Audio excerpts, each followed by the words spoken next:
My parents knew that I was a little different as a kid. I was the one that used to get these really tremendous, wonderful birthday presents and Christmas presents, and I would tear them apart. I remember the first thing I tore apart was a transistor radio. I just knew from the point when I was little that I was wired to take things apart, fix them, repair them, and even make things. I seem to be the fixer guy. It's been really neat to see how God has taken that gift of this engineering mind to get into ministry. All that led me here to GCC. I oversee the repair and the maintenance of the inside and outside of the Granger campus, the Elkhart campus, and also our MC3 downtown center.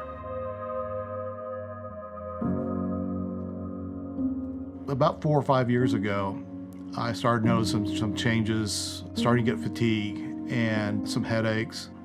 That led to getting these really severe shocks in my hands and feet at times. It was almost like I was grabbing hold of a 220 or 120 electric line for a minute. The initial diagnosis is like, oh, you just got IgM MGUS, which is a buildup of this IgM blood cell, white blood cell. Not a big deal, it's not gonna progress. Well, a few years later, it made the jump. The day that the doctor told us that it was officially cancer, I still get a little choked up with it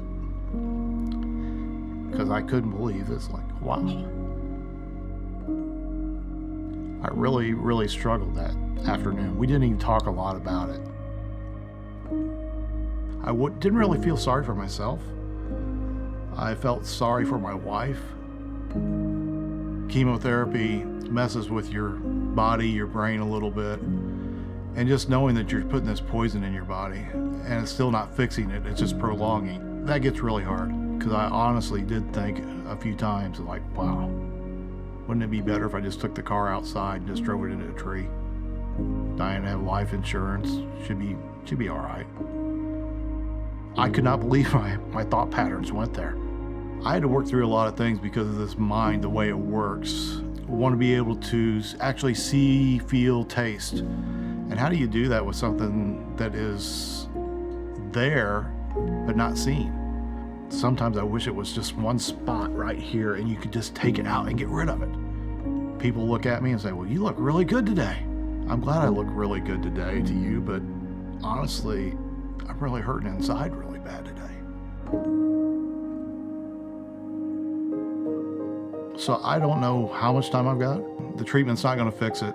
This thing's incurable. It's nothing I can fix, but I still have this drive that I want to do things and fix things and be normal. I want to focus on what I can do. I want to focus on the positive things of life, my family, my relationship with Jesus. That's really what's most important. If you get so tied up in the stuff you can't fix, it's going to consume you. I refuse to let that consume me.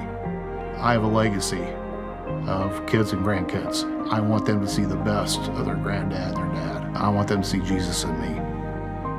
I still like to fix things, and that's why I tinker with a 40-year-old motorcycle, is because it keeps my mind active, and one day I'm going to take a trip on that bike. I don't want to settle. I want to be doing as much as I can with the life I've got. You know, Jesus had 33 years on this earth. Look what he did in human form. I just turned 60 this year. I don't know how many more years I've got, but I would hope that I could make something significant and be something significant in this world with what time I've got left.